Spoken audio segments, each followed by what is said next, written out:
Hello. आज हम लोग लेक्चर 2 कवर करेंगे। इसके पिछले वीडियो में लेक्चर 1 डिस्कस किया गया था।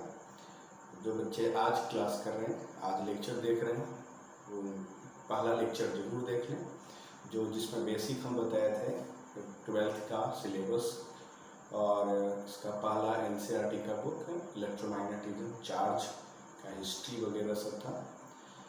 कल के बाद हम लोग आज पढ़ेंगे लेक्चर 2 में सबस्टांस क्या होते हैं। जैसे कल हमने पढ़ा था चार्ज दो टाइप का होता है, पॉजिटिव चार्ज, नेगेटिव चार्ज। आखिर ये चार्ज होता किस में है, किसी भी बॉडी में, सबस्टांस में। तो आखिर सबस्टांस कितने टाइप के होते हैं? मास और चार्ज दोनों। यदि सबस्टांस की बात करता है तो सबस्टांस में मास उसका प्रॉपर्टी होता है, इंटरनल प्रॉपर्टी। हमने प्रीवियस लेक्चर में मैंने बताया था कि मास और चार्ज दोनों इंटरनल प्रॉपर्टी है। तो आखिर मास और चार्ज में डिफरेंसेस क्या है? मास और चार्ज का रिलेशन क्या है? इलेक्ट्रोस्टैटिक सीरीज क्या होता है?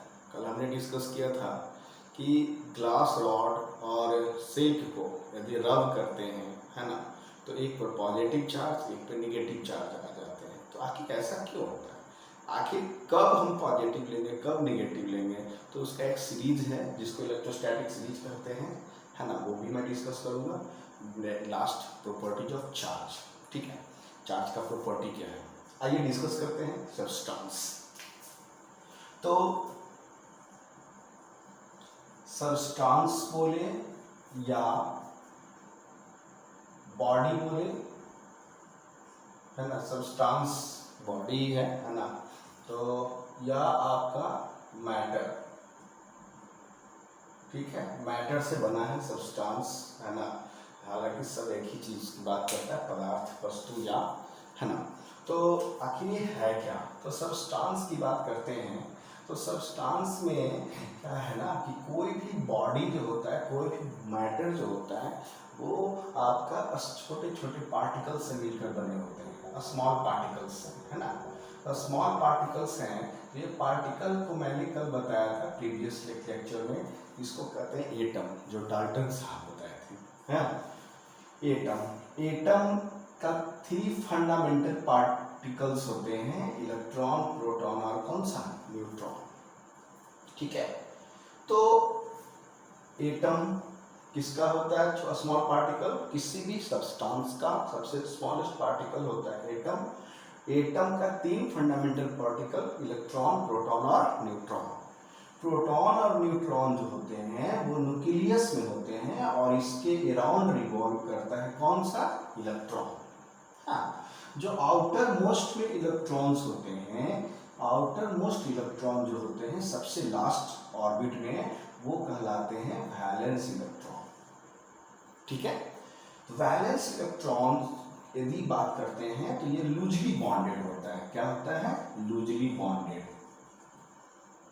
है ना, लूजली बॉन्डेड होता है, बहुत कमजोर बंधन में होता है। यदि बाहर से इसको एक्सटर्नल एनर्जी मिलता है तो ये ब्रेक कर जाता है, ब्रेक करके ये बना देते हैं कौन सा, फ्री इलेक्ट्रॉन्स। कौन सा? Free electrons. यही फ्री इलेक्ट्रॉन्स जो हैं वो बताता है सबस्टांस के कैटेगरी को, ठीक है। तो सबस्टांस को 3 कैटेगरी में जनरली बांटा गया, है ना। सबसे पहला कंडक्टर,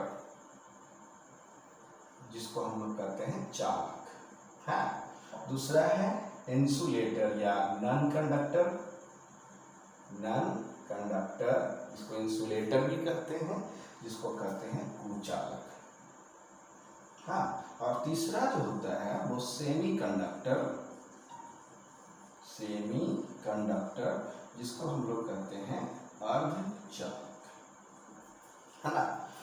तो ये कंडक्टर है, नॉन कंडक्टर, सेमी कंडक्टर है, सब का सब डिस्कस कौन करेगा? फ्री इलेक्ट्रॉन्स, है ना। फ्री इलेक्ट्रॉन्स कौन होते हैं? तो लूजली बॉन्डेड इलेक्ट्रॉन, जिसको वैलेंस इलेक्ट्रॉन कहते हैं, आउटर मोस्ट ऑर्बिट में होता है ना। और ये बात आती है, ये सब होता है किसमें? एटम में, है। एटम का होते हैं किसी भी सब्सटेंस, जैसे ये पेन है तो पेन सब्सटेंस है, स्केच सब्सटेंस है, इसका मैटर क्या है? प्लास्टिक, है ना। तो मैटर प्लास्टिक है, ये डिजाइन बन गया, इसको हम लोग कहते हैं क्या, स्केच पेन, है ना। और ये स्केच सब्सटेंस हो गया, इसका छोटा छोटा पार्टिकल्स से ये इसको यदि ब्रेक करेंगे तो ये बहुत टीनी पार्टिकल्स में आएंगे। तो टीनी पार्टिकल्स होता है कौन सा, एटम, ठीक है। तो यहाँ से हम लोग फ्री इलेक्ट्रॉन निकालें। यदि बोला गया कि फ्री इलेक्ट्रॉन बहुत ही ज्यादा हो, large number of free electrons, तो ये आपका कहलाता है क्या चीज, कंडक्टर। मतलब फ्री इलेक्ट्रॉन्स बहुत ज्यादा हो, जैसे आयरन हो गया, है ना, एल्युमिनियम हो गया, जिंक हो गया, ह्यूमन बॉडी हो गया, है ना, ये सब चीज में आपका कंडक्टर, इसमें फ्री इलेक्ट्रॉन्स ज्यादा होते हैं, ठीक है। अभी इतना जान लीजिए, आगे हम लोग इलेक्ट्रिसिटी पढ़ेंगे, बहुत कुछ जानेंगे फ्री इलेक्ट्रॉन्स को। तो फ्री इलेक्ट्रॉन्स यदि बहुत ज्यादा होगा तो वो कहलाता है क्या, कंडक्टर। तो फ्री इलेक्ट्रॉन ज्यादा रहने से हमको फायदा क्या हुआ, तो करंट का फ्लो आसानी से करेगा, है ना। करंट एक जगह से दूसरी जगह इजीली फ्लो करता है, तो उस तरह को कहते हैं क्या, कंडक्टर। नॉन कंडक्टर्स की बात करते हैं, तो नॉन कंडक्टर में negligible number of free electrons होते हैं, है ना। निग्लिजिबल फ्री इलेक्ट्रॉन, निग्लिजिबल मतलब क्या होता है, नगण्य, नहीं के बराबर, है ना, नहीं के बराबर फ्री इलेक्ट्रॉन्स होंगे बहुत कम, बहुत लिटिल, बहुत कम, है ना। तो वो आपका कहलाता है नॉन कंडक्टर। जैसे आपका दीवार हो गया, प्लाई हो गया, बोर्ड हो गया, स्केच हो गया, प्लास्टिक जिसको कहते हो, है ना, रबड़ हो गया, ये सब में फ्री इलेक्ट्रॉन्स निग्लिजिबल होते हैं, ना के बराबर होते हैं, इसलिए इसको हम लोग कहते हैं क्या, नॉन कंडक्टर। इससे करंट फ्लो नहीं होता है। करंट फ्लो करने के लिए हमें चाहिए कौन सा, फ्री इलेक्ट्रॉन्स, ठीक है। सेमीकंडक्टर की बात करते हैं, तो सेमीकंडक्टर जो होता है, इसका जो करंट का फ्लो रेट है वो कंडक्टर से कम, नॉन कंडक्टर से ज्यादा, है ना। तो कंडक्टर से कम, नॉन कंडक्टर से ज्यादा, मतलब ये मिड है किसका, कंडक्टर का और किसका, नॉन कंडक्टर का। कंडक्टर से कम, नॉन कंडक्टर से ज्यादा, कंडक्टर से कम, नॉन कंडक्टर से ज्यादा। यदि फ्री इलेक्ट्रॉन्स होते हैं, है ना, फ्री इलेक्ट्रॉन्स होते हैं, तो उसको हम लोग कहेंगे कौन सा, सेमी कंडक्टर। एग्जांपल्स ले लिया जाए तो इसके लिए आयरन हो गया, एल्युमिनियम हो गया, कॉपर हो गया, चांदी हो गया, है ना, बहुत सा चीज है। इसके लिए यदि बात करेंगे हम एग्जाम्पल में, तो वुड हो गया, क्लॉथ हो गया, प्लास्टिक हो गया, पेपर हो गया, है ना, प्लास्टिक, पेपर, ईटीसी कुछ भी हो जाए, है ना। Non conductor simple state silicon और जर्मेनियम, है ना, सिलिकॉन और जर्मेनियम, ये हमारा चैप्टर है सेमीकंडक्टर डिवाइस, उसमें हम लोग इसको पढ़ेंगे। तो ओवरऑल सब्सटेंस की बात करते हैं तो वो किस पर डिपेंड करता है, फ्री इलेक्ट्रॉन्स।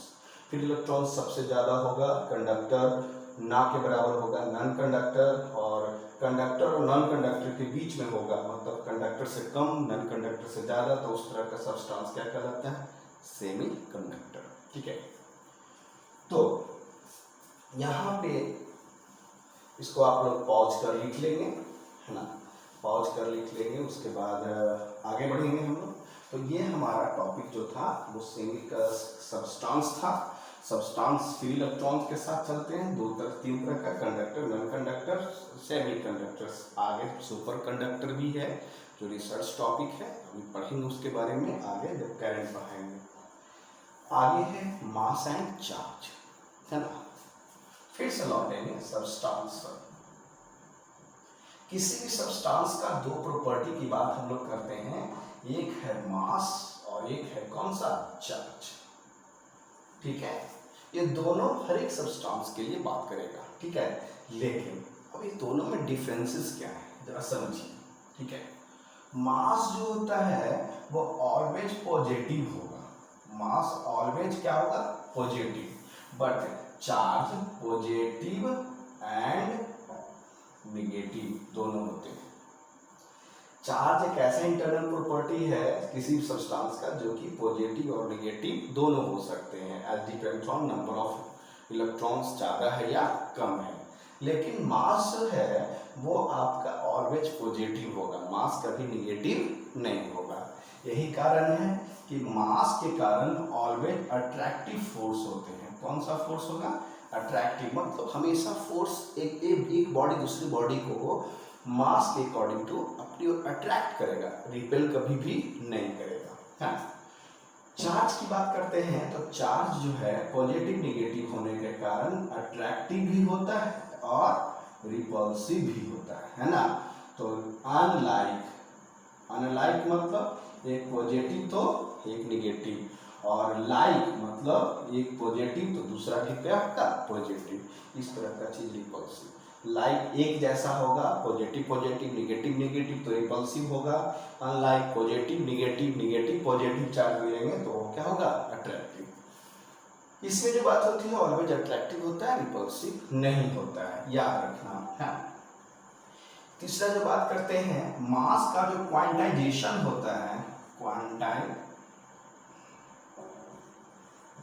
जो होता है अभी तक इस्टेब्लिश्ड किया जाना बाकी है, इस्टेब्लिश नहीं हो पाया है, मतलब क्वांटाइज्ड है नहीं है, इसके लिए इस्टेब्लिशमेंट अभी हम लोग को कंफर्म नहीं है ना। इट टू बी इस्टेब्लिश्ड है ना, मतलब इसमें अभी बाकी है ना। तो इस्टेब्लिश्ड स्थापित होना बाकी है किसका? मास का क्वांटाइजेशन। लेकिन यदि हम बात करते हैं चार्ज का क्वांटाइजेशन तो इसका क्वांटाइज्ड होता है और इसका क्वांटाइज्ड होता है Q बराबर प्लस माइनस क्या? AB। हम लोग प्रॉपर्टी में डिस्कस करेंगे। चार्ज क्वांटाइज्ड होता है, चार्ज क्या होता है? क्वांटाइज्ड होता है, दैट इज Q बराबर AB, एस्टैब्लिश्ड है। लेकिन मास क्वांटाइज्ड जो है वो एक टू बी एस्टैब्लिश्ड है, मतलब एस्टैब्लिश्ड होना भी बाकी है, ठीक है। आगे जो पढ़ेंगे मास के लिए, तो मास पॉजिटिव अट्रैक्टिव क्वांटाइज्ड है ना। और मास के लिए यदि और बात करते हैं तो मास जो है स्पीड के साथ, स्पीड है ना, चेंज विथ स्पीड है ना, मतलब जैसे E बराबर mc square, Einstein equation, relativity theory है ना। ये जो है ना मास जो है वो मास जो है चेंज करता है किसके साथ? स्पीड के साथ। मतलब जितना ज्यादा स्पीड होगा उतना बॉडी अपने आप में लाइटर महसूस करेगा, मतलब हल्का महसूस करेगा। ऐसे भी आप यदि दौड़ना शुरू करते हैं, यदि बहुत तेज दौड़ना शुरू कर देते हैं तो आपका बॉडी बहुत ही लाइटर हो जाता है। उस क्रम में यदि किसी कहीं ठेस लग जाती है तो हम लोग ज़्यादा दूर तक फेंका, क्योंकि हमारा बॉडी का मास जो है वो थोड़ा चेंज कर जाता है, वैरी करता है एज अकॉर्डिंग टू E बराबर mc square, E is equal to mc square, एकदम हमारा स्पीड बहुत ज़्यादा हो तब है। चार्ज की बात करते हैं तो चार्ज जो होता है नॉट चेंज विथ स्पीड है ना। बॉडी किसी भी बॉडी पे यदि चार्ज है उसको कितना भी स्पीड से फेंक दिया जाए या कोई कर दिया जाए तो उस पर कोई चेंजिंग नहीं आता है ना। तो ये पहला पॉइंट, दूसरा, तीसरा और ये चौथा, 4 पॉइंट आप लोग ध्यान रखिएगा है ना। इसको नोट कर लीजिएगा। मास और चार्ज का डिफरेंस क्या है? दोनों रिलेट किसके करता है? सब्सटेंस से, चाहे वो कंडक्टर हो या नॉन कंडक्टर हो या सेमी कंडक्टर्स हो, ठीक है। रिलेशन क्या होता है जरा ये जान लो। रिलेशन किसका? मास एंड चार्ज का, ठीक है। तो मास एंड चार्ज का रिलेशन है। यदि किस बच्चे को लग रहा है कंफ्यूजन तो फर्स्ट लेक्चर जरूर देखेंगे, ये लेक्चर 2 है। फर्स्ट लेक्चर पहले देख लीजिए, उसके बाद लेक्चर 2 में आप लोग आइए, बहुत ज़्यादा क्लियर होगा है ना। तो मास एंड चार्ज में रिलेशन क्या है? तो बोला जाता है charge is associated with mass, charge is associated with mass, मतलब चार्ज जो है मास को एसोसिएट करता है। मतलब यदि किसी बॉडी में मास है तो चार्ज होगा, इसकी कोई गारंटी नहीं है। लेकिन यदि किसी बॉडी में चार्ज है तो पक्का है कि उस बॉडी का कोई मास होगा, चाहे हल्का हो या भारी हो, लाइटर हो या हैवी हो, डजंट मैटर, बट चार्ज है तो मास होगा, नेसेसरी, गारंटी। चार्ज है तो मास होगा, मतलब यदि इस बॉडी पे चार्ज है, मान लो कह दो कि ये इसमें है ना प्लस क्यू चार्ज है, प्लस क्यू चार्ज है, तो इसका मास होगा, गारंटी होगा, 100% होगा। लेकिन यदि हम कह दें कि इस पर ये जो है ये बॉडी का मास 5 ग्राम है, तो क्या इस पर चार्ज होगा? इट मे बी हो भी सकता है, नहीं भी हो सकता है, वो डिपेंड करेगा कंडक्टर है कि नॉन कंडक्टर है ना, तो उस पर डिपेंड करेगा, इलेक्ट्रॉन्स रिमूव किया गया या इंसर्ट किया गया। तो चार्ज जो है, charge is associated with mass का मतलब होता है चार्ज है तो मास होगा, गारंटी। लेकिन यदि हम बोलेंगे, यदि कोई कहेगा इसका मतलब कोई समझा दे, यदि मास होगा तो चार्ज होगा, गारंटी नहीं, क्योंकि मास गारंटी नहीं देता है चार्ज का, लेकिन चार्ज गारंटी देता है किसका? मास का। याद रखना, फिर से रिपीट कर दे रहे हैं, चार्ज जो है मास को गारंटी देता है ना। मतलब यदि पॉजिटिव चार्ज है ना, पॉजिटिव चार्ज दो तरह का, पॉजिटिव चार्ज और कौन सा? निगेटिव चार्ज, है ना। तो चार्ज दो तरह का, तो पॉजिटिव चार्ज का मतलब हो जाता है लेस मास, डिक्रीज मास, मास डिक्रीजेस, है ना। और निगेटिव का मतलब होता है मास इंक्रीजेस। तो बोलोगे ऐसा कैसे, है ना, तो बोलेंगे पॉजिटिव चार्ज कब होगा? जब रिमूव करेंगे किसको? इलेक्ट्रॉन को। रिमूव करेंगे किसको? इलेक्ट्रॉन को, तो पॉजिटिव चार्ज आएगा।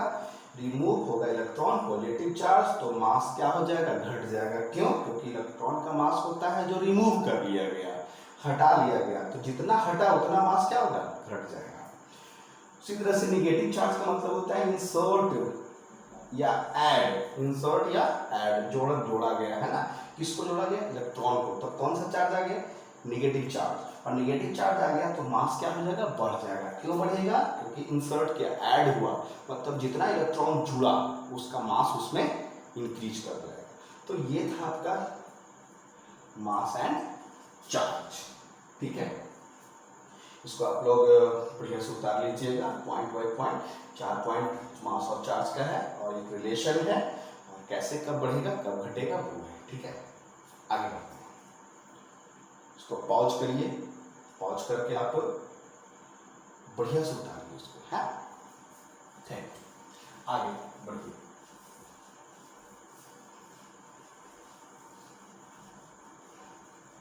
नेक्स्ट है इलेक्ट्रोस्टैटिक सीरीज।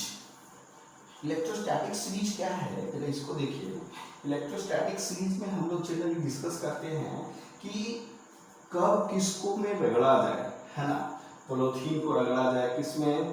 तो कौन पॉजिटिव कौन निगेटिव, मतलब जब दो सब्सटेंस को, एक मेरा स्टील और एक प्लास्टिक, ये दोनों को रगड़ा जाए, ठीक है, तो कौन पॉजिटिव होगा कौन निगेटिव होगा? That is the friction method of charging. ये uncharged body relative motion, uncharged body relative motion क्या होता है? फ्रिक्शन, है ना। तो इलेक्ट्रोस्टैटिक सीरीज हम बनाते हैं, इलेक्ट्रोस्टैटिक सीरीज, ध्यान दीजिएगा। हम चलते हैं पॉजिटिव से, ठीक है। तो सबसे पहला जो बात आता है ह्यूमन स्किन, ठीक है। फिर आता है रैबिट फर, फिर आपका आता है ग्लास, फिर आपका आता है ह्यूमन हेयर, फिर आपका आता है नायलॉन, फिर आपका आता है ऊल, ऊल मतलब ऊन, फिर आपका आता है कैट फर, फिर आपका आता है सिल्क क्लॉथ, फिर उसके बाद आता है कॉटन क्लॉथ, फिर उसके बाद आता है अंबर, जिसके बारे में थेल्स साहब बताए थे, है ना। फिर बैलून रबर, बैलून इलास्टिक होता है, रबर का होता है ना। बैलून रबर, पॉलिस्टर का कपड़ा भी हम लोग पहनते हैं, है ना, जनरली बहुत सस्ता आता है ना। इबोनाइट रॉड, ठीक है। तो ये जो है एक सबसे निगेटिव है ना, पॉजिटिव से हम लोग कहाँ आ गए हैं, निगेटिव है ना। तो ये जो है ह्यूमन स्किन, हम लोग का स्किन है ना, रैबिट फर, रैबिट का जो फर होता है तो उसका के खाल जो बाल में होता है खाल पे, ग्लास ह्यूमन हेयर बाल हम लोग का, नायलॉन वूल, कैट फर बिल्ली कैट का जो फर होता है खाल होता है, स्किन है ना, सिल्क, कॉटन, अंबर, बैलून रबर, पॉलिस्टर और कौन, इबोनाइट है ना। तो ये इलेक्ट्रोस्टैटिक सीरीज को हम लोग समझते कैसे हैं, जरा समझिए। बोला जाता है कि यदि हम रैबिट फर को रगड़े किसके साथ है ना, रैबिट फर पर यदि हम बैलून के रबड़ को रख दें है ना, बैलून रबर सीधा रखिए, रबर को हम रगड़ रहे हैं है ना, रैबिट फर पर बैलून को रगड़ रहे हैं है ना, तो रगड़ेंगे तो कौन पॉजिटिव और कौन निगेटिव होगा, कमेंट बॉक्स में लिख सकते हैं आप लोग है ना, कौन पॉजिटिव कौन निगेटिव। रैबिट के फर को है ना, रैबिट मैंने ये जो है रैबिट पर हम रगड़ रहे हैं किसको, रबर को, तो ये कौन पॉजिटिव कौन निगेटिव होगा, तो हमको इलेक्ट्रोस्टैटिक सीरीज हेल्प करेगा। जो सबसे ऊपर आएगा वो पॉजिटिव, जो सबसे नीचे आएगा वो निगेटिव है ना। तो देखो इसमें रैबिट फर कहाँ है, रबर कहाँ है, तो हम सबसे पहले ऊपर से चले तो हमारा रैबिट फर है ऊपर में, तो ये पक्का हो जाएगा कौन सा, पॉजिटिव, और उसके बाद रबर कहाँ है, नीचे, तो ये कौन सा हो जाएगा, निगेटिव। ठीक है, तो ये हो गया। दूसरा, यदि हम बोले कॉटन का क्लॉथ पहने हुए हैं हम, कॉटन क्लॉथ, ये कॉटन का शर्ट पहने हुए हैं और हमारा स्किन है हम पहने हुए हैं, तो बताइए ये दोनों के साथ में है ना, which one is the positive और which one is the negative. तो सबसे पहले ह्यूमन स्किन सबसे ज्यादा पॉजिटिव होता है, क्लियर है, सबसे ज्यादा पॉजिटिव कौन सा, ह्यूमन स्किन। तो हम जब पहनेंगे तो हमारे स्किन से ये रगड़ खाएगा है ना, तो ये हमारा जो है पॉजिटिव कौन हो जाएगा, स्किन, और निगेटिव कौन हो जाएगा, कॉटन। ठीक है, मतलब जो ऊपर के लिस्ट में आएगा वो पॉजिटिव होगा, जैसे जैसे नीचे बढ़ेंगे वैसे वैसे क्या होगा, वो निगेटिव होते चला जाएगा। ऊन का कपड़ा पहन लिए हम, ऊन का कपड़ा पहन लिए हम, तो ऊन हो गया निगेटिव, हम हो गए पॉजिटिव है ना। ऊन का कपड़ा है ना, और पॉलिस्टर का कपड़ा, ऊन स्वेटर और पॉलिस्टर में कौन निगेटिव कौन पॉजिटिव, तो अब जो है ये आपका क्या हो जाएगा, पॉजिटिव, और पॉलिस्टर क्या हो जाएगा, निगेटिव। ठीक है, cotton polyester, cotton positive polyester negative है ना, आपका cotton wool positive cotton negative. तो कोई जरूरी नहीं है कि कॉटन निगेटिव होगा, कोई जरूरी नहीं कि ऊल निगेटिव होगा, कोई जरूरी नहीं है कि आपका रैबिट फर पॉजिटिव होगा है ना। ह्यूमन फर माने ह्यूमन स्किन, हम लोग यदि रैबिट के खाल को सहलाते हैं तो हमारे स्किन पर पॉजिटिव आएगा, लेकिन रैबिट पर कौन आ जाएगा, निगेटिव। क्लियर है, तो ये सब चीज़ है, इसको आप लोग बढ़िया से याद रख लोगे। जैसे जैसे ऊपर से नीचे आएंगे तो जब भी आपका क्वेश्चंस पूछे जाएंगे दो के साथ में, तो कौन पॉजिटिव कौन निगेटिव, तो ये याद रखना, human skin, rabbit fur, glass, human hair, nylon wool, cat fur, silk, cotton, amber, balloon rubber, polyester, ebonite. Clear है।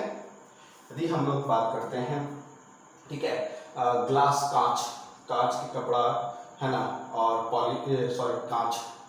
कांच को है ना कॉटन के कपड़ा से पकड़ते हैं और उसको घिसते हैं है ना, तो देखते हैं हम लोग ग्लास साफ करते हैं तो ग्लास में जो क्या नाम है गीलापन होता है उसको हटाने के लिए हम लोग जनरली कॉटन क्लॉथ यूज करते हैं। कॉटन क्लॉथ को हम लोग क्या करते हैं, उसमें ये करते हैं घुमाते हैं, तो क्या होता है कि उसका जो नमी है वो खत्म हो जाता है। तो उस क्रम में जब वो उसको और घुमाते रह गए कॉटन क्लॉथ को ग्लास के साथ, तो ग्लास पर पॉजिटिव चार्ज आ जाएगा, कॉटन पर क्या, निगेटिव। क्यों, क्योंकि ये ग्लास से कहाँ है, नीचे। क्लियर है, तो ये इलेक्ट्रोस्टैटिक सीरीज हो गया हमारा। ठीक है, आगे है प्रॉपर्टीज ऑफ चार्ज, इसको बना लीजिएगा। ठीक है, इस पर बहुत सारे क्वेश्चन हम देंगे आप लोग को है ना, और उसको आप लोग बना के व्हाट्सअप करेंगे हम लोग को, ठीक है। पॉज कर लिख लेंगे सब, वीडियो को पॉज करिए और फटाक से लिख लीजिए। Next, properties of charge. Properties of charge,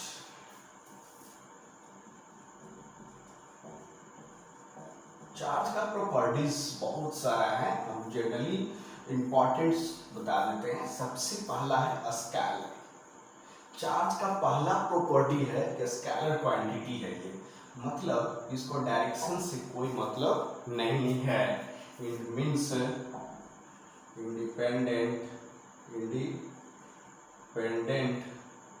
to direction, मतलब डायरेक्शन से इसको कोई लेना देना नहीं है। चार्ज डायरेक्शन के कारण नहीं, चार्ज इलेक्ट्रॉन के रिमूवल इंसर्शन के कारण होता है। तो सबसे पहला प्रॉपर्टी की चार्ज क्या है, स्केलर क्वांटिटी है। इसका मतलब डायरेक्शन से इसे कोई मतलब नहीं है। दूसरा जो होता है वो क्वांटाइज्ड होता है। क्या होता है, क्वांटाइज्ड।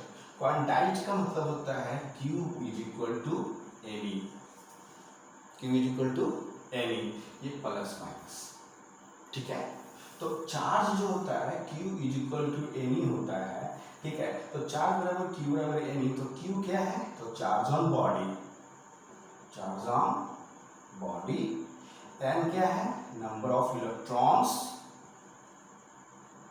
ऐड और रिमूव्ड, जो निकाला गया या क्या किया गया, इंसर्ट जोड़ा गया, ठीक है।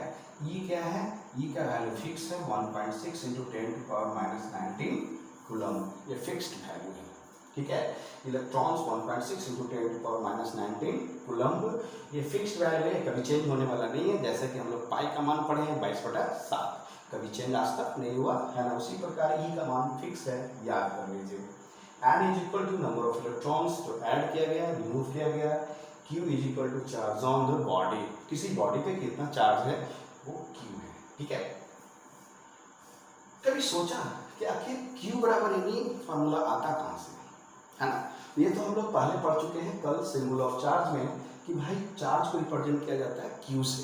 तो आखिर ये Q बराबर एनी आया कहाँ से, आइए जरा एक मिनट थोड़ा सा हम पहल कर ले इस पर। Q बराबर एनी आता कहाँ से, जरा बात करिए। चार्ज Q, चार्ज का मीनिंग क्या होता है, किसी भी बॉडी से इलेक्ट्रॉन का निकलना या किसी भी बॉडी में इलेक्ट्रॉन का इंसर्ट होना, ये कहलाता है चार्ज। यदि रिमूव किया गया पॉजिटिव है, इंसर्ट किया गया निगेटिव है, ठीक है। तो पॉजिटिव है तो चार्ज ही ना पॉजिटिव होगा, निगेटिव है तो चार्ज ही निगेटिव होगा, है ना। तो पॉजिटिव चार्ज कब, जब रिमूव किया गया, इंसर्ट किया गया तो निगेटिव चार्ज, ठीक है। तो क्वेश्चन यहाँ पे है, ये तो डेफिनेशन हो गया, निकलने पर पॉजिटिव, इंसर्ट करने पर निगेटिव, लेकिन हाउ मच चार्ज, कितने चार्ज होंगे, ठीक है। तो चार्ज का वैल्यू कैलकुलेट करना है, तो वो चार्ज कैसे निकले, चार्ज कैलकुलेट कैसे होगा, तो बहुत सिंपल जवाब है, चार्ज आया किसके कारण, इलेक्ट्रॉन के निकलने के कारण। तो जितना ज्यादा इलेक्ट्रॉन निकलेगा उतना ज्यादा मेरा क्या होगा, चार्ज होगा। जितना ज्यादा इलेक्ट्रॉन इंसर्ट करेगा उतना ज्यादा क्या होगा, चार्ज होगा, ठीक है। तो मान लो कि 5 इलेक्ट्रॉन्स को हमने रिमूव किया, तो इज इक्वल टू क्या हो जाएगा, 5e। 5 इलेक्ट्रॉन्स को हमने रिमूव किया तो 5e, यदि हम 15 को करते तो क्या हो जाता, 15e। मतलब जितना नंबर हम रिमूव करेंगे उतना नंबर हमारा यहाँ पर, इसका n है नंबर, यहाँ पर क्या हो जाएगा n, ठीक है। जितना ज्यादा इलेक्ट्रॉन्स निकलेगा उतना ज्यादा इलेक्ट्रॉन्स यहाँ पे डिफिशिएंट होगा, कमेगा। जितना ज्यादा कमेगा उतना ज्यादा क्या होगा, पॉजिटिव चार्ज। जितना ज्यादा इंसर्ट होगा उतना ज्यादा इलेक्ट्रॉन बढ़ेगा, जितना ज्यादा बढ़ेगा उतना ज्यादा क्या होगा, निगेटिव चार्ज। तो दिस इज द Q बराबर any, this is the positive, this is the negative. इसके दोनों को मिलाकर के हम लिख देते हैं Q बराबर क्या, any. This is quantized, clear. तीसरा जो पॉइंट है वो है additive nature. Additive nature. Additive nature, additive को बोलते हैं योगात्मक, योगात्मक प्रकृति, है ना। योगात्मक प्रकृति क्या होता है, एडिटिव नेचर क्या होता है। तो एडिटिव नेचर का मतलब होता है कि भाई इसको ऐड कर दीजिए, है ना, रियल सम होता है। जैसे मान लो कि ये बॉक्स है, इस पर total charge Q equal to what. यदि इसके अंदर छोटे छोटे बॉडीज हैं, छोटे छोटे पार्टिकल्स हैं, है ना, इस पर चार्ज 2 कूलम है, 3 कूलम है ना, 5 कूलम है, 7 कूलम है ना, या सीधा सीधी 5 6 7 छोड़ दीजिए, ये न्यूमेरिकल्स में हम लोग इसको डिस्कस करेंगे। Q1 है, Q2 है, Q3 है, Q4 है, Q5 है, तो हमारा चार्ज क्या होगा, है ना। तो जो इसका मान लीजिए निगेटिव है, पॉजिटिव है, निगेटिव है, पॉजिटिव है, इस तरह का है ना। तो इस तरह से यदि हम लोग बात करते हैं टोटल चार्ज क्या होगा, तो हम जितने भी चार्जेस होंगे वो सब चार्ज को हम लोग जोड़ देंगे, ठीक है। सारे चार्ज को जोड़ दोगे तो क्या होगा, विथ रिस्पेक्टिव साइन, जो साइन उसका है उसके साथ, plus Q1 minus Q2 minus Q3 plus Q4 plus Q5। This is the additive nature. मतलब जो भी होगा चार्ज उसको हम लोग क्या करेंगे, ऐड करेंगे, जोड़ेंगे, है ना।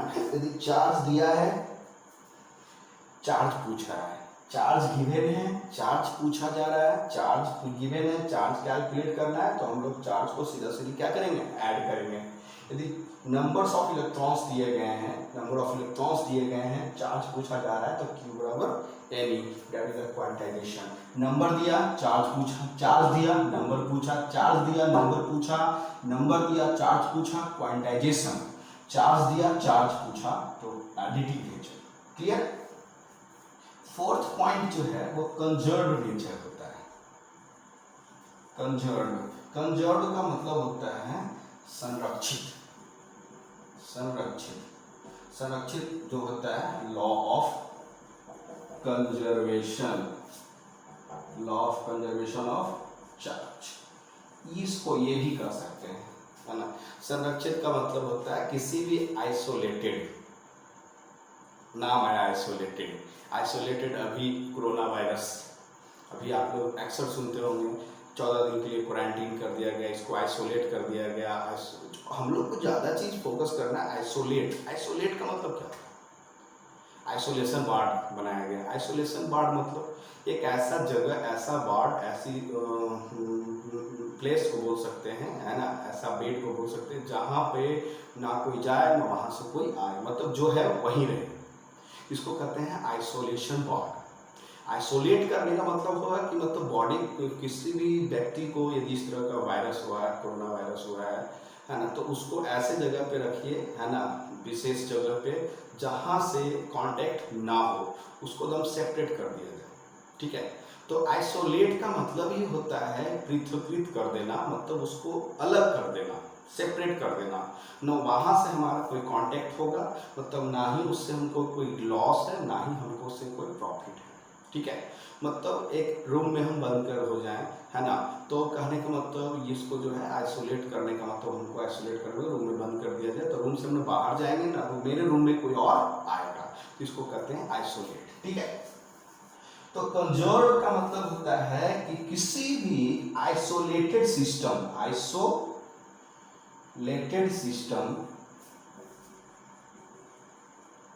के लिए, है ना, for isolated system of body total charge is constant. Total charge is constant. बोला जाता है किसी भी आइसोलेटेड सिस्टम ऑफ बॉडी के लिए जो टोटल चार्ज होते हैं वो कांस्टेंट हो जाते हैं। कांस्टेंट मीन्स वैल्यू ना इंक्रीज होगा ना डिक्रीज होगा, है, मतलब वैल्यू फिक्स कर दिया जाए। तो आइसोलेट मतलब किसी भी सिस्टम को यदि आइसोलेट करते हैं तो ना ही चार्ज बाहर आए और ना ही चार्ज अंदर आए, ठीक है। तो बाहर जाए ना अंदर आए, इस तरह की चीज को कहते हैं क्या, आइसोलेटेड सिस्टम। तो इस तरह के सिस्टम के लिए जो टोटल चार्ज होता है, इस बॉडी का जो टोटल चार्ज होगा वो जितना अंदर होगा इनसाइड में, वही चार्ज कंसीडर किए जाएंगे और वो क्या होगा, कांस्टेंट होगा, ठीक है। तो ये आइसोलेटेड सिस्टम ऑफ बॉडी के लिए टोटल चार्ज क्या होता है, कांस्टेंट कहलाता है। कौन सा, कंजर्व। यदि आपको law of conservation of energy कोई पूछता है ना, law of conservation of energy क्या होता है, तो बोल सकते हैं sorry charge, law of conservation of charge, ठीक है। तो law of conservation of charge क्या होता है, तो इसको बोल सकते हैं charge can neither be created nor be destroyed, ठीक है। इसको थोड़ा सा उतार लेंगे पॉज करके, वीडियो को रोकिए, पॉज करिए, है ना, और वहां पे इसको बढ़िया से उतारिए। यदि नहीं दिखाई पड़ता है कमेंट बॉक्स में दीजिए नंबर्स अपना, उस पर आपका इसका नोट्स भेज दिया जाएगा, ठीक है। कमेंट बॉक्स में नंबर अपना देंगे, नोट्स भेज दिया जाएगा, आप उसको बढ़िया से उतार लेंगे, ठीक है। यदि दिखाई पड़ रही है तो अच्छी बात है। तो law of conservation of charge, law of conservation of charge, है ना, बोला जाता है charge can neither be created nor be destroyed, it is only transfer from a system of body to another system of body। मतलब law of conservation of charge क्या है, तो charge ना ही तो क्रिएट किए जा सकते हैं, न्यू क्रिएट नहीं हो सकता है, और ना ही जो है उसको डिस्ट्रॉयड कर सकते हैं, बट चार्ज को सिर्फ ट्रांसफर किया जाता है एक बॉडी से दूसरी बॉडी में, है ना। जैसे यदि हम एक एग्जांपल लें कि हमारा हेयर,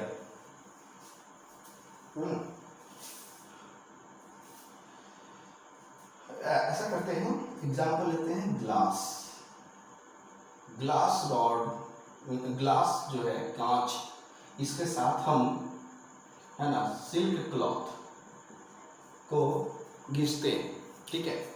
तो घिसने के पहले बिफोर रब दोनों अनचार्ज है, बोथ क्या है, अनचार्ज, दोनों अनचार्ज है, दोनों अनचार्ज है। तो टोटल चार्ज हमारा क्या हो गया, जीरो। टोटल चार्ज जीरो करने का मतलब charge on glass plus charge on silk बराबर क्या, जीरो। क्लियर है। अब आफ्टर रब दोनों को घिस दिए तो हमारा क्या होगा, जरा सोचिए, ये ग्लास है और ये सिल्क है, ठीक है। तो सोचिए हमारा ग्लास, अभी इलेक्ट्रोस्टैटिक सीरीज में हम लोग देखे थे, सबसे ऊपर ह्यूमन स्किन, फिर ग्लास, है ना, नीचे में आपका आया था कौन सा, सिल्क। तो सबसे पहले ये आया तो इसके पास पॉजिटिव होगा, तो इसके पास क्या होगा, निगेटिव, है ना। तो ये पॉजिटिव चार्ज आया क्यों, क्योंकि इससे इलेक्ट्रॉन रिमूव हुआ। ये निगेटिव हुआ क्यों, क्योंकि इससे इलेक्ट्रॉन निकल के किस में गया, सिल्क में, है ना। तो मान लिया जाए कि हमने 5 इलेक्ट्रॉन्स को रिमूव किया, तो इसमें इंसर्ट कितना इलेक्ट्रॉन हुआ, 5 इलेक्ट्रॉन, यही बनाना जाएगा इसमें। तो ये 5 इलेक्ट्रॉन रिमूव किया due to which it has the positive charge. यदि 5 इलेक्ट्रॉन इसमें इंसर्ट किया due to which it is the negative charge, है ना। तो this is the +5, this is the -5।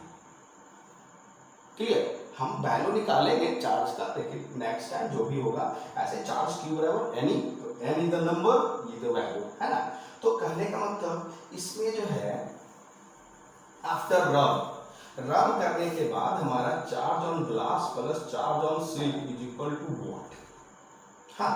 तो चार्ज ऑन ग्लास क्या हो गया, +5e प्लस सिल्क क्या हो जाएगा, -5e is equal to what, है ना। तो +5e -5e plus minus this involve -5e equal to 0, this is the equal to before. मतलब दोनों ग्लास और सिल्क को रगड़ने के पहले हमारा चार्ज क्या था, 0। ग्लास और सिल्क को रगड़ दिए उसके बाद हमारा भी वैल्यू टोटल की बात करते हैं, टोटल वैल्यू क्या है, 0। This so charge is neither create not destroy, ना ही क्रिएट किया ना ही डिस्ट्रॉयड किया। पहले भी जीरो था, अभी भी टोटल जीरो है।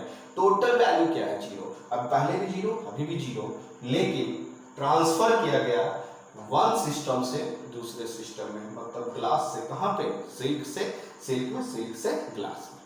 ये है कंजर्वेशन ऑफ चार्ज। ठीक है, तो law of conservation of charge, charge can neither be created nor be destroyed, it is a transfer from one system of body to another system of body। ठीक है, तो ये प्रॉपर्टी के बाद हम लोग प्रॉपर्टी में ही दो पॉइंट देख लें। ठीक है, सबसे पहला पॉइंट है पॉइंट नंबर 5। ठीक है, पॉइंट नंबर 5 में प्रॉपर्टीज में ही हम लोग चल रहे हैं। Like charge repel and unlike charge attract, है ना। इसको हम लोग इसका एक्सपेरिमेंट जो किया गया था, एक्सपेरिमेंट वो गोल्ड लीफ इलेक्ट्रोस्कोप इसको डिस्कस हम लोग करेंगे नेक्स्ट लेक्चर में। ठीक है, तो ये एक मतलब प्रूफ है कि भाई किसी भी बॉडी पे चार्ज है या नहीं है ना। तो इसके लिए है, तो ये इसी प्रिंसिपल पर बना हुआ है, रिपल्सन अट्रैक्शन पे, है ना। तो बात करते हैं यहाँ पे कि like charge repel, unlike charge attract, इसका मतलब क्या होता है? लाइक का मतलब होता है एक पॉजिटिव है तो दूसरा भी क्या होना चाहिए? पॉजिटिव। एक निगेटिव है तो दूसरा भी क्या होना चाहिए? निगेटिव। इस केस में जब दोनों पॉजिटिव है, दोनों निगेटिव है, तो इस केस में दोनों एक दूसरे से दूर भाग जाते हैं, है ना। क्यों भागते हैं? मेरा नेक्स्ट लेक्चर आएगा कूलॉम्स लॉ, उसमें डिस्कस कर लेंगे इसको हम। अभी बस जान लीजिए, प्रॉपर्टी जानिए। लाइक एक जैसा रहेगा तो रिपल्सन होगा, इसको कहते हैं रिपल्सन, ये एक दूसरे से दूर भागेगा। ठीक है, अनलाइक में एक पॉजिटिव होता है और एक क्या होता है? निगेटिव। एक निगेटिव तो एक क्या होगा? पॉजिटिव। इस केस में दोनों एक दूसरे की तरफ आते हैं। क्यों आते हैं? नेक्स्ट लेक्चर, ठीक है, कूलॉम्स लॉ में डिस्कस करेंगे। ये सबका रीजन होता है। फिजिक्स एक ऐसी चीज है जिसमें हर एक का एक रीजन है, एक कॉन्सेप्ट है, उस कॉन्सेप्ट को जानिए। ठीक है, तो अनलाइक एक पॉजिटिव दूसरा निगेटिव, लाइक एक पॉजिटिव तो दूसरा भी पॉजिटिव, निगेटिव तो दूसरा भी निगेटिव। यदि लाइक होगा तो रिपल्सन होगा, अनलाइक होगा तो अट्रैक्शन होगा। ठीक है, तो आप लोग ये हमारा 4 कॉन्सेप्ट। ठीक है, इस वीडियो को बढ़िया से देखिए, है ना। इसके प्रीवियस में लेक्चर 1 का वीडियो जरूर देखिए, लेक्चर 2, है ना। आज एंड हुआ, हम लोग 1 बाय 1 लेक्चर्स में हर एक का कॉन्सेप्ट को क्लियर करेंगे। ठीक है, कल नेक्स्ट लेक्चर में हम थोड़ा बहुत न्यूमेरिकल्स देखेंगे। लेक्चर 2 पे बेस्ड, लेक्चर 2 पे बेस्ड मतलब प्रॉपर्टीज ऑफ चार्ज पे बेस्ड, और कुछ ऑब्जेक्टिव्स क्वेश्चंस करेंगे इलेक्ट्रोस्टैटिक सीरीज पे, है ना। तो नेक्स्ट लेक्चर्स में हम लोग थोड़ा न्यूमेरिकल्स करेंगे। तब तक के लिए लेक्चर 1 लेक्चर 2 का थ्योरी आप लोग बढ़िया से वन टाइम मोर एक बार फिर से, है ना, आप उसको रिवाइज कर लीजिए। और मिलते हैं अगले लेक्चर में। चैनल को सब्सक्राइब करने के लिए अपने फ्रेंड्स को बोलिए, आप भी सब्सक्राइब कर दीजिए। और फिर से मैं बोल रहा हूँ 1000 सब्सक्राइबर चाहिए। यदि हो जाते हैं तो ऑनलाइन चालू हो जाएगा मोबाइल से। Thank you.